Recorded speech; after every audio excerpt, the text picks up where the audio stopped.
America president అయిన Donald Trump రీసెంట్గా ఈ H1B వీసా పొందాలంటే $1,00,000 ఫీజు చెల్లించాలని రూల్ పాస్ చేశారు. అసలు ఈ H1B వీసా అంటే ఏమిటి? ఈ H1B వీసాని అసలు ఎవరు వాడతారు, ఎందుకు వాడతారు, దీనివల్ల మన ఇండియన్స్కి ఏమైనా ఎఫెక్ట్ ఉందా లేదా, ఇలా ఈ విషయాలన్నిటి గురించి ఈరోజు మనం ఈ వీడియోలో తెలుసుకుందాం. ఈ వీడియో చాలా ఇంట్రెస్టింగ్గా ఉండబోతుంది కాబట్టి వీడియోని ఎక్కడ స్కిప్ చేయకుండా పూర్తిగా చూసి ఛానల్ వెంటనే సబ్స్క్రైబ్ చేసుకోండి. ముందుగా H1B వీసా అంటే ఏమిటో తెలుసుకుందాం. సింపుల్గా చెప్పాలంటే అమెరికాలో పనిచేయడానికి విదేశీయులకు ఇచ్చే నాన్ ఇమిగ్రెంట్ వర్క్ వీసా.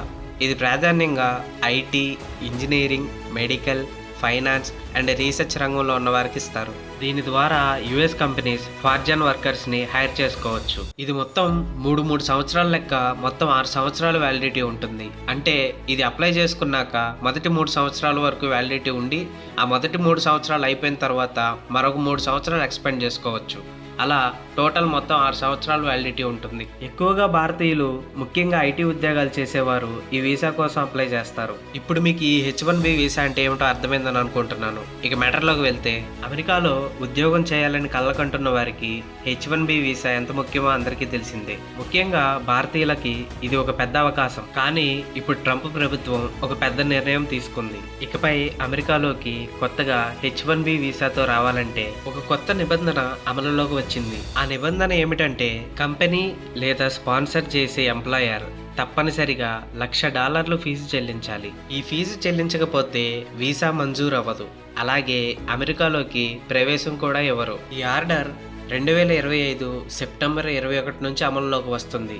ఇది మొదట 12 నెలల పాటు కొనసాగుతుంది. ఈ మార్పు ప్రధానంగా అమెరికా వెలుపల ఉన్న వారికి వర్తిస్తుంది. అంటే మీరు ఇండియా వంటి దేశాల్లో ఉండి H1B వీసా ద్వారా కొత్తగా యుఎస్కి వెళ్ళాలని అనుకుంటే మీ ఎంప్లాయర్ ఈ భారీ ఫీజు చెల్లించాలి. కానీ ఇప్పటికే అమెరికాలో H1B వీసా మీద పనిచేస్తున్న వారికి వీసా ఎక్స్టెన్షన్ లేదా ట్రాన్స్ఫర్ చేసుకునే వారికి మాత్రం ఇది నేరుగా వర్తించదు. అలాగే కొన్ని ప్రత్యేక సందర్భాల్లో దేశ ప్రయోజనాల కోసం అవసరమైన వ్యక్తులకు మినహాయింపు ఉండే అవకాశం ఉంది. దీనివల్ల కొన్ని సమస్యలు కూడా వస్తాయి. ఇప్పటికే H1B వీసా కోసం లాటరీలో సెలెక్ట్ అయిన వారైనా ఈ ఫీజు చెల్లించకపోతే వీసా వృధా కావచ్చు. ఇమిగ్రేషన్ పాలసీస్ పొలిటికల్ నిర్ణయాలపై ఆధారపడటం వల్ల భవిష్యత్తు కూడా అస్పష్టంగా ఉంటుంది. చాలా మంది ఉద్యోగస్తులు తమ ప్లాన్లను మార్చుకోవాల్సి రావచ్చు. అయితే మనం చేయవలసింది ఏమిటి?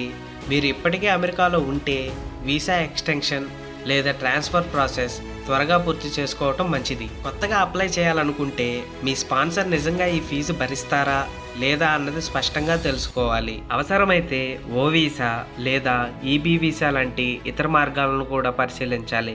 అంతేకాదు రోజు ఇమిగ్రేషన్ అప్డేట్స్ను ఫాలో అవుతూ ఉండటం చాలా అవసరం. మొత్తానికి ట్రంప్ ప్రభుత్వం తీసుకున్న ఈ కొత్త నిర్ణయం H1B వీసా కలలు కనే వారికి ఒక పెద్ద అడ్డంకిగా మారింది. అమెరికా వెళ్ళి ఉద్యోగం చేయటం ఇకపై అంత సులభం కాదు.